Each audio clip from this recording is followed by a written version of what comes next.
Like, hello YouTube, greetings from the Lazy Apple Reviewer. To my third attempt at recording this while driving. I don't actually have a correct stand for this, so just kind of wedged into my windshield. So yes, Cartoon Carpool, but as you'll notice, I'm kind of by myself today. X-Eagle1 watched the episode with me, but he had to leave for a medical thing. I'm gonna merge. There we go. So yeah, Cartoon Carpool. So today we watched episode 14, Countdown to Extinction. Not like I said it was Countdown to Extinction last time, though this actually is Countdown to Extinction. In this episode is a continuation of the Ultimate Doom, which I'm kind of surprised they did that. It's kind of cool they did that, actually.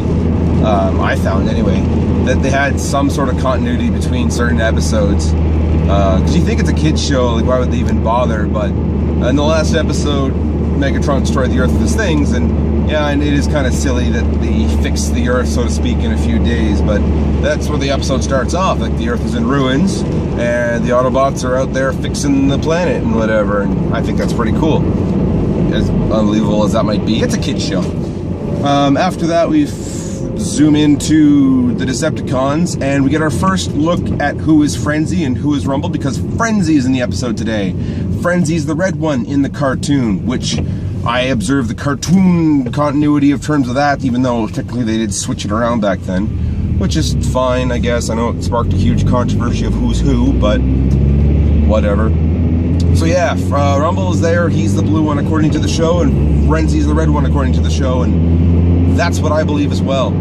So they're there, Megatron shows up, everyone thought he was dead, but somehow he's not, even though we get no explanation as to that.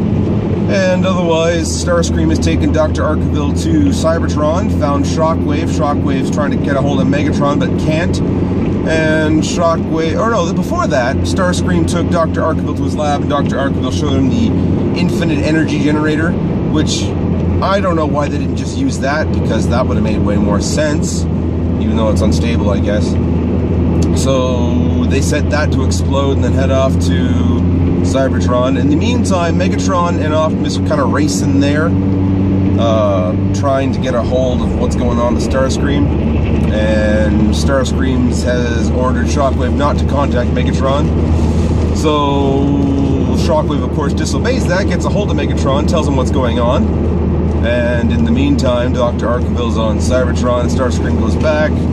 Optimus and Megatron work together, they get the infinite energy thing out of there, it explodes near Starscream, Megatron picks up Starscream, says I'm gonna get you, and that's where the episode ends off. So, I think it's a pretty cool episode, actually. As for favorite part, I like when Megatron and Optimus are working together. Like, I think that's a really cool thing. I like that when they do that in certain episodes. Like, okay, let's set aside our differences for a sec, because this is greater than what's going on between us. The best character, I should say, I love Shockwave's part.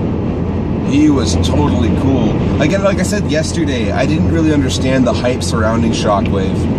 I know a lot of people love Shockwave, but then like he sees the last few episodes, and I think it was Shockwave 2, or it might have been someone else that said if I should read the comics and see Shockwave's role, and I've seen some of that, and he's pretty cool too.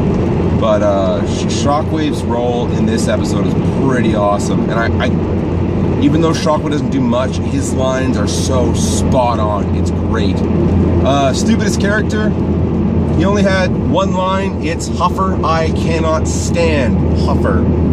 I thought I hated Wheelie and Hot Rod and Bumblebee to some extent, but actually I can tolerate Bumblebee so far. It's really Huffer that I think could just take a hike.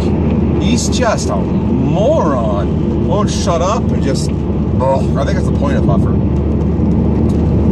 Any stupid moments?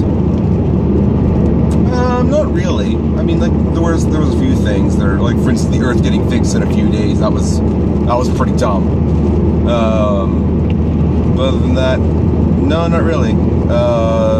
Maybe the explosion that was supposed to destroy the entire Earth gets launched into space, and it's a tiny one that sends Starscream careening to the Earth. Oh, the quicksand. That was dumb. They're in cars and slowly sinking into the quicksand, so Optimus is like, oh hey, we should transform, because, you know, that's gonna help the situation. That was pretty dumb. Other great moments? The whole Megatron and Optimus working together, that, like I said, I love that moment. That was amazing. I like it. And other than that, not really. So what would I rate this? I would rate this episode 4 to 5. Let's go 4 to 5. Because, no, it's not like the perfect episode, but I had fun watching it. It had some good moments. It had Shockwave in it. I'm starting to like Brawn a lot more as a character. He's pretty awesome. And yeah, that's what I rate that episode. Anyway, this has been a Lazy Abra Reviewer. And yeah, see you tomorrow.